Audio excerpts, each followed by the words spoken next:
बिस्मिल्लाहिर्रहमानिर्रहीम। अस्सलाम वालेकुम डियर स्टूडेंट्स। आज हम एग्ज़ाम्पल्स करेंगे न्यूमेरिकल प्रॉब्लम्स। Example number 14.4। इसमें हमने E/m ऑफ इलेक्ट्रॉन का फार्मूला यूज़ करना है।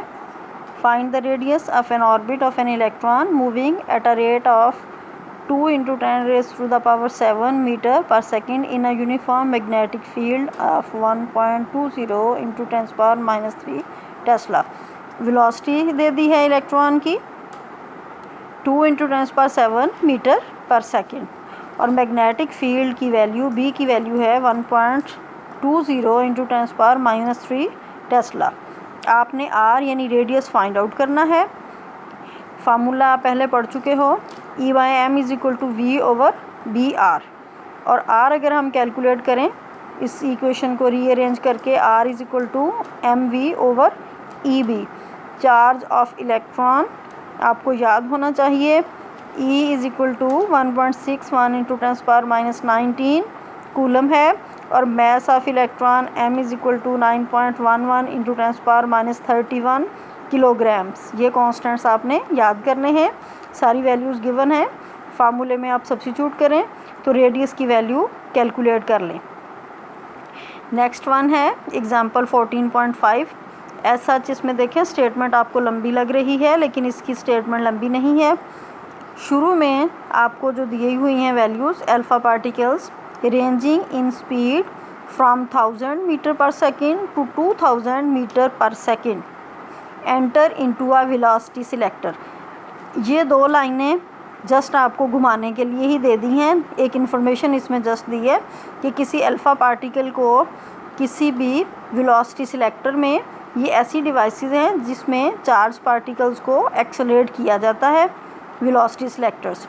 तो उनकी स्पीड पहले 1000 थी, 1000 से उसको 2000 मीटर तक स्पीड को बढ़ा दिया, यानी उनकी मोशन इंक्रीज़ कर दी है।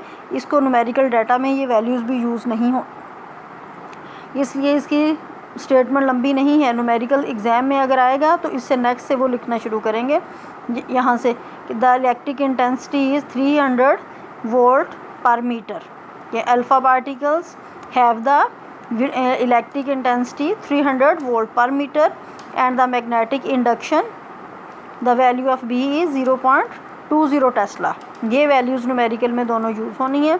Which particle will move undeviated through the field. Undeviated का मतलब ये है कि मैग्नेटिक फील्ड चूँकि चार्ज पार्टिकल के पाथ को बेंड कर देता है ना, तो कौन सा पार्टिकल जो है वो बग़ैर बेंड किए, अनडेविएट हुए, मुनहरफ हुए बग़ैर पास कर जाएगा। तो इसमें हम जो चार्ज पार्टिकल है उस पर दो फोर्सेस एक्ट करेंगे, एक इलेक्ट्रिक फोर्स, दूसरी मैग्नेटिक फोर्स। अगर हम देखें कोई भी चार्ज पार्टिकल पॉजिटिव प्लेट से नेगेटिव की तरफ मूव, ऑटोमेटिकली कोई चार्ज पार्टिकल है तो हम देखते हैं कि वो पॉजिटिव से नेगेटिव की तरफ मूव करता है, यानी हाई पोटेंशियल से लो की तरफ मूव करता है।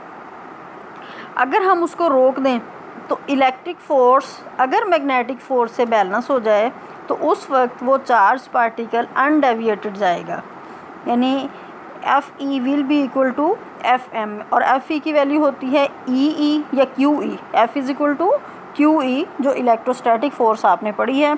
तो चार्ज ऑफ इलेक्ट्रॉन को हम E से लिख लेते हैं, तो ये हमारे पास स्मॉल e और कैपिटल E आ जाएगा। और मैग्नेटिक फ़ोर्स हमारे पास जो अभी हमने पहले पढ़ी है, Q = VBE। साइन थीटा, तो साइन चूँकि 90 डिग्रीज़ होगा, परपेंडिकुलर हम एंटर करते हैं तो साइन 1 हो जाएगा, साइन थीटा की वैल्यू 1 हो जाएगी। मैग्नेटिक फ़ोर्स BEV हो जाएगी।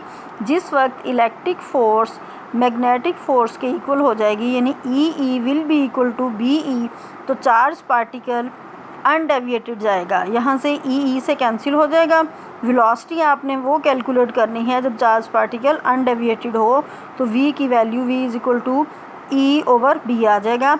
E की वैल्यू 300 वोल्ट पर मीटर है। आपने वोल्ट पर मीटर को न्यूटन पर कूलम में कन्वर्ट करना है, ये इक्वल होते हैं। और बाज़ औक़ात शॉर्ट क्वेश्चन भी आ जाता है कि show that volt per metre is equal to newton per coulomb. तो ये आपने सब्स्टिट्यूट करके इसकी वैल्यू, ये मैंने पेज के साइड पे की भी है, आप देख लें। वैसे आपको ये खुद करना चाहिए था, लेकिन मैंने फिर भी कर दिया है। ये आपको एज ए शॉर्ट क्वेश्चन के लिए भी तैयार करना चाहिए। तो यहाँ न्यूटन पर कूलम में आपने लगानी है, वो वोल्ट पर मीटर के इक्वल होता है। ई की वैल्यू और बी की वैल्यू आपको टेस्ला में दी हुई है, तो टेस्ला होता है न्यूटन पर एम्पियर पर मीटर। तो ये वैल्यू सब्स्टिट्यूट करके आपने वी की वैल्यू कैलकुलेट कर लेनी है, जो आएगी 1500 मीटर पर सेकेंड। यहाँ आपने जो पर एम्पियर है यानी एम्पियर को भी कन्वर्ट करना है। एम्पियर किसके इक्वल होता है? Rate of flow of charge Q/T। उसमें आप सॉरी